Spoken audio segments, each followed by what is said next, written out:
बिस्मिल्लाहिर्रहमानिर्रहीम। Third year. अभी मैंने आप लोगों को बताया है एक टॉपिक जो कि गोल्जी बॉडीज को आपको पढ़ाया मैंने, ठीक है। अब हमने अगला जो ऑर्गेनेल पढ़ना है वो लाइजोसोम्स हैं, ठीक है। अब लाइजोसोम्स क्या होते हैं? जस्ट ये ऑर्गेनल्स हैं, लेकिन ये कैसे ऑर्गेनल्स हैं? अभी तक जो हमने एंडोप्लाज्मिक रेटिकुलम और गोल्जी बॉडीज के बारे में पढ़ा था वो सब tube like, sac like, flattened, इस तरह के मेम्ब्रेन बाउंडेड ऑर्गेनल्स थे, ठीक है। लेकिन उनमें से ये डिफरेंट है, ये भी मेम्ब्रेन बाउंड है लेकिन स्फेरिकल ऑर्गेनल है, ठीक है। स्फेरिकल मींस ऐसे ये ऑर्गेनल है, ठीक है, स्फेरिकल ऑर्गेनल है। और जो है इसको लाइजो मींस होता है डिजॉल्व कर देना किसी को, ठीक है, ब्रेक डाउन कर देना, और सोमा बॉडी को, ठीक है।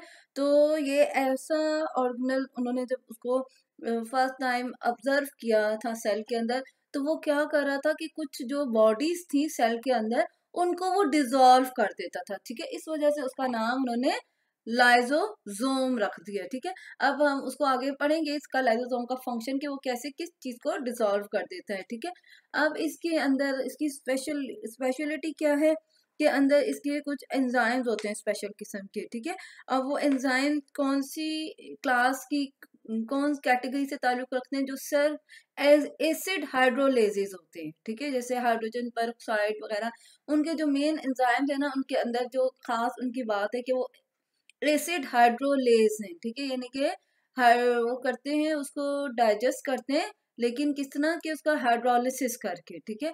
और लेस हम ASE जो है ना, हम एंजाइम से आके लगाते हैं, ठीक है। और ये अब किस किस का वो कर सकते हैं डाइजेशन? जो हमने 4 ग्रुप्स ऑफ ऑर्गेनिक कंपाउंड्स पढ़े हैं जो लिविंग है: protein, lipids, carbohydrate, nucleic acid, यानी कि चारों किस्म के जो कंपाउंड्स हैं ऑर्गेनिक कंपाउंड, उनको ये डाइजेस्ट कर सकते हैं। लेकिन खास इनकी कंडीशन क्या है कि जस्ट एसिडिक कंडीशंस होंगी अगर प्रोवाइड हुई हुई, तो ये जो होता है ना लाइसोसोम, ये उसके अंदर पीएच, एसिडिक पीएच मेंटेन होती है, क्योंकि जो एंजाइम्स है वो एसिड हाइड्रोलेजेस हैं, ठीक है। अब जो है ना इसका फंक्शन जो है कैसे करते हैं एसिडिक कंडीशंस में, ठीक है। अब हम इसको सारा इसका फंक्शन भी पढ़ लेते हैं, इसकी फॉर्मेशन भी पढ़ लेते हैं कि लाइसोसोम को बनाता कौन है, ठीक है। इसमें 2 इम्पोर्टेंट जो ऑर्गेनल्स हैं वो इन्वॉल्व हैं: rough endoplasmic reticulum and Golgi complex, ठीक है। अब आपको पता है रफ एंडोप्लाज्मिक रेटिकुलम कौन है? जिनके ऊपर राइबोसोम्स रिजाइड करते हैं, ठीक है। और राइबोसोम्स का क्या काम है कि ये प्रोटीन फैक्ट्रीज हैं, तो जो एंजाइम्स हैं वो भी प्रोटीन इन नेचर है, ये आप लोगों को पता है। तो RER के ऊपर जो राइबोसोम्स हैं वो प्रोटीन का सिंथेसिस करते हैं, उसके बाद प्रोटीन जो है वो अंदर एंडोप्लाज्मिक रेटिकुलम में चली जाती हैं। एंडोप्लाज्मिक रेटिकुलम के अंदर जाके उनकी जो है वो होती है, प्रोसेसिंग होती है, ठीक है। और वो ट्रांसपोर्ट, क्योंकि उनकी ट्रांसपोर्टेशन जो है ना हर चीज की, आपको मैंने बताया था एंडोप्लाज्मिक रेटिकुलम का मेन काम क्या है कि सेल के अंदर जो ट्रांसपोर्टेशन होती है उसमें भी वो इन्वॉल्व है, एक तो प्रोटीन की सिंथेसिस में, ठीक है। तो ये जो प्रोटीन्स बनी ना, तो वो प्रोटीन्स जो हैं वो निकली इस रफ एंडोप्लाज्मिक रेटिकुलम से, किसकी शक्ल में?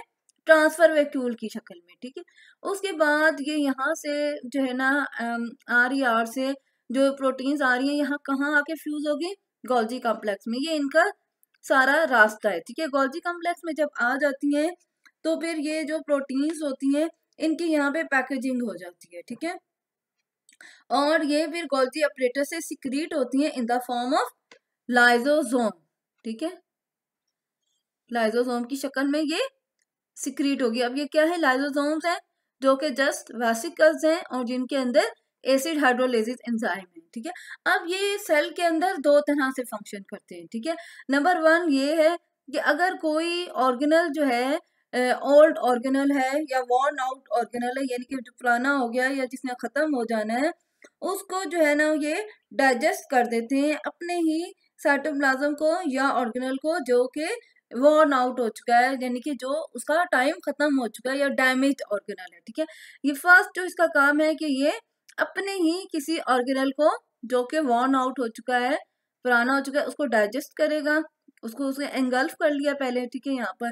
फिर उसको यहाँ पे उसने जाहिर है ये एंजाइम जो है उन्होंने उसको डाइजेस्ट करके उसको पार्टिकल्स में डिजॉल्व कर दिया। उसके बाद ये पार्टिकल्स जो है साइटोप्लाज्म में डिफ्यूज हो जाते हैं और उसके बाद इन पार्टिकल से साइटोप्लाज्म दोबारा न्यू ऑर्गेनल्स बना देता है, और इसको हम कहते हैं कि उसने उन पार्ट्स को रीयूज कर लिया। ठीक है, एक ये काम है।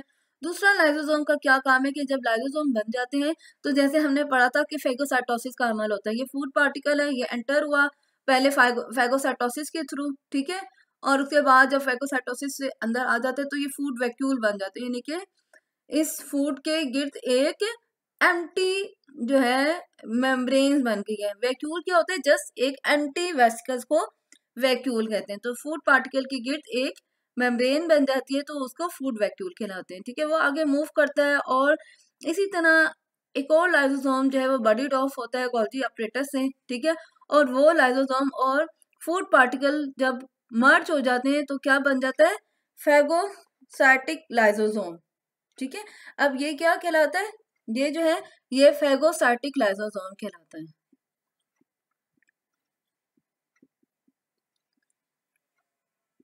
मर्ज होने के बाद,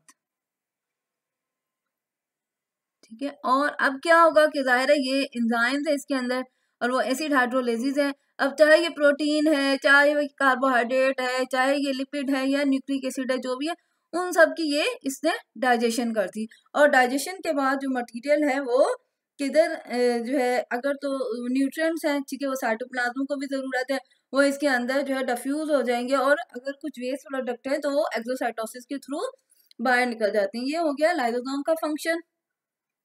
ठीक है, अब जो है ना हम उसके बारे में पढ़ते हैं, जो कि नेक्स्ट आपने इसमें इसकी फंक्शन भी पढ़ लिया, इसकी फॉर्मेशन भी कैसे होती है लाइसोसोम की एक साइकिल के सूरत में। ठीक है, इस तरह जो है फिर और प्रोटीन बनाती जाएगा, और ये इस तरह चलता रहेगा, और ये इसकी डाइजेशन इसी तरह हो जाती है। ठीक है, अब नेक्स्ट हम जो है क्या पढ़ते हैं, हम माइटोकॉन्ड्रिया के बारे में पढ़ेंगे।